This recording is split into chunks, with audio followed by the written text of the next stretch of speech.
Let me show you how to edit photos using masking on Lightroom mobile. So this is piggybacking off of a video where I edited this photo in Lightroom Classic and taught you how to bring back the details in a sky. On my phone, I don't really have very many photos with this effect where the sky is gone. So I'm actually going to use masking to bring back light onto your subjects. Here we go. I brought this image into Lightroom Classic, and because the sky is so well exposed, my husband and I are actually underexposed a little bit. So what I've done is I've gone to the masking tool in Lightroom Classic, I hit the little blue plus sign, and I chose a subject mask. All you have to do is raise your shadows. You can see that when I do that, my husband and I get a lot brighter. I'm actually going to raise the exposure a little bit and bring the shadows back down because it does look too unnatural if you go too far. Now we're doing a quick crop here to straighten out the horizon line.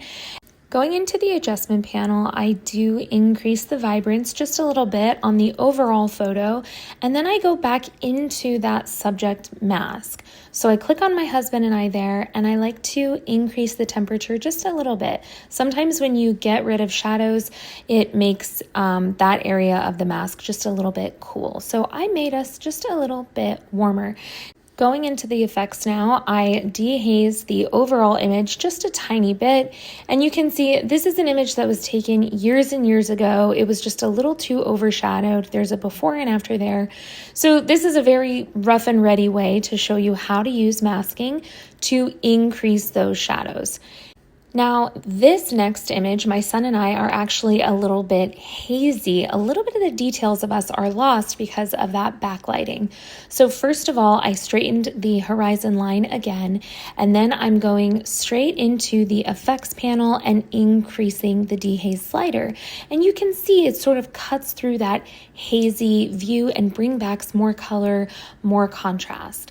Now I did the same thing. I selected a subject mask and I'm raising those shadows, and you can see that it just brings a little bit more light onto my son and I. So in that previous tutorial, I was teaching you how to mask the sky and use the dehaze slider to bring back the details. And in this little tutorial, we're sort of doing the opposite. We have a nicely exposed sky and we have overshadowed subjects, so we're bringing the light back to the subjects. If you have other photography related questions, let me know in the comment section. Otherwise, I'll see you over on my website, nancysmiley.com, where you can download all of your freebie guides like Lightroom editing workflows, manual mode settings, cheat sheets, and even free child poses. Bye guys.